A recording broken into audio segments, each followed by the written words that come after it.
Brought you by UTL solar 78,000కు subsidy పొందండి. సబ్సిడీతో UTL on grid solar system ను ఇన్స్టాల్ చేసుకోండి.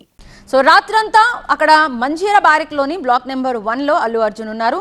తెల్లవారుజాము వరకు నిద్రపోకుండా అల్లు అర్జున్ అక్కడే టైం స్పెండ్ చేసినట్టుగా తెలిసింది.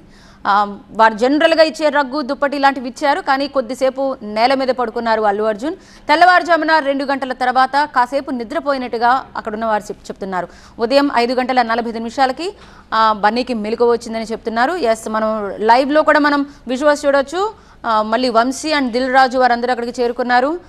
కాస్త వాళ్ళ ఫాదర్తో మాట్లాడుతూ ధైర్యంగా అండ్ వారు కాస్త ఉత్సాహంగా ఉన్నట్టుగా కూడా మనకు కనిపిస్తోంది. ఇక జైలు అధికారులతో తప్ప నైట్ అంతా బన్నీ ఎవరితోని మాట్లాడలేదు అని తెలుస్తోంది. వీఐపీ సెల్లో విడిగా ఉంచారు అల్లు అర్జున్ని. తనని ఎప్పుడు విడుదల చేస్తారని అల్లు అర్జున్ వాళ్ళని అడిగినట్టుగా తెలుస్తోంది. రాత్రి అల్లు అర్జున్కి భోజనం ఇచ్చారు, కానీ ముందుగా తినేందుకు ఇష్టపడలేదు. ఆ తర్వాత మాత్రం కాస్త పప్పన్నం తిన్నట్టుగా, మంచినీళ్ళు కూడా తాగినట్టుగా వారు ఇక్కడున్న అధికారులు చెప్తున్నారు. ఉదయాన్నే ఫార్మాలిటీస్ అన్ని కూడా పూర్తయిన తర్వాత 6:39 అల్లు అర్జున్ విడుదల చేశారు. సాధారణ ఖైదీలాగే అల్లు అర్జున్ ట్వీట్ చేశారు జైలు అధికారులు. జైల్లో బన్నీకి అండర్ ట్రయల్ ఖైదీగా యూటీ నెంబర్ 7697 కేటాయించారు అధికారులు. చెంచులుగూడ జైల్ మెయిన్ గేట్ నుంచే అల్లు అర్జున్ బయటకు వచ్చారు. ఆ తర్వాత ప్రిజన్స్ అకాడమీ, అంటే రావడం మాత్రం మెయిన్ గేట్ నుంచి వచ్చారు, కానీ ఒక దారి ఉంటుంది, ఆ దారి వైపు నుంచి మాత్రం ప్రెసిడెన్స్ అకాడమీ గేట్ వైపుకు మళ్లించారు. బికాస్ అదే వారి ఫాలో అవుతున్న rule.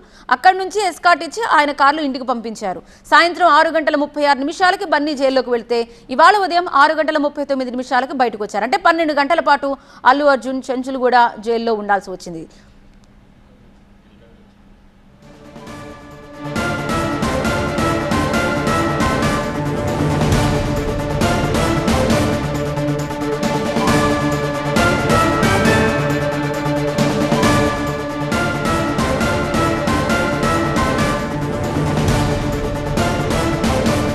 Brought you by UTL solar 78,000కు సబ్సిడీ పొందండి. సబ్సిడీతో UTL on grid solar system ను ఇన్స్టాల్ చేసుకోండి.